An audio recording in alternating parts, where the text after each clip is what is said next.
The intentional adulteration rule for FSMA came into effect this July. Businesses with more than 500 full-time employees are now required to have created and follow a written food defence plan. Smaller businesses may still have 1 to 2 years to comply, depending on their size. The FDA Centre for Veterinary Medicine issued a final rule on tolerances for animal drugs in food. These new regulations will only apply to foods intended for human consumption. The new rule will standardise, simplify and clarify the determination standards of tolerances and provide definitions for key terms. It will also enhance understanding of tolerance determination and improve the overall readability of the relevant regulations. This rule is effective from September 9, 2019.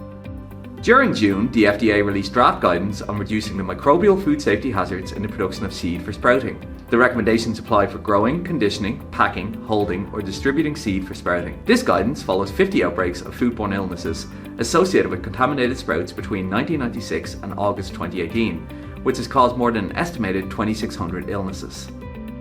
SQF Code Edition 8.1 was published at the start of this month.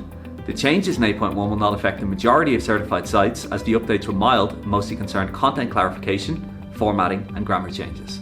The EU and Mercosur have agreed a trade deal after 20 years of negotiations, which will impact the trade tariffs on a number of products, including meat exports from members of Mercosur to the EU. The current bilateral trade between the two is worth more than €100 billion a year in goods and services, and details of the quota administration for beef and poultry are expected to be defined in the time to come.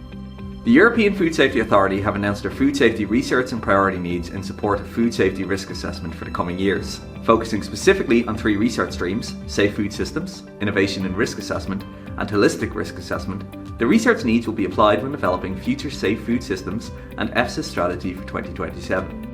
A report by the University of Sussex also claims that EFSA may have been biased by conflicts of interest over the sale of aspartame. The report claims that EFSA discounted the results of 73 studies suggesting aspartame could be harmful to health, while at the same time 84% of the studies showing no harm at first evidence were accepted as reliable. EFSA have maintained its original report's conclusion was the result of intensive scrutiny and followed 2 public calls for data, which received more than 200 comments during the consultation of its draft opinion. The question of aspartame's permitted sale now remains with the European Commission. The Codex Alimentaris Commission has begun the development of guidelines to control Shiga toxin-producing E. coli in certain foods, which it announced at its annual meeting earlier this month in Geneva. It is expected that the project could take up to 5 years to complete and will support risk management for STEC in beef, leafy greens, raw milk, cheese and sprouts.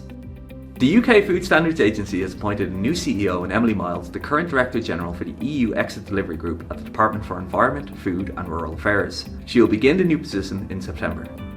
The Bulgarian government are currently implementing enhanced efforts to limit the spread of African swine fever following the reports of several different instances in the country lately. The country's pig breeding industry is worth almost $350 million a year, and potential damages if it fails to cope with the spread of the disease could be as high as more than $1 billion, as 1.2 million pigs could be affected.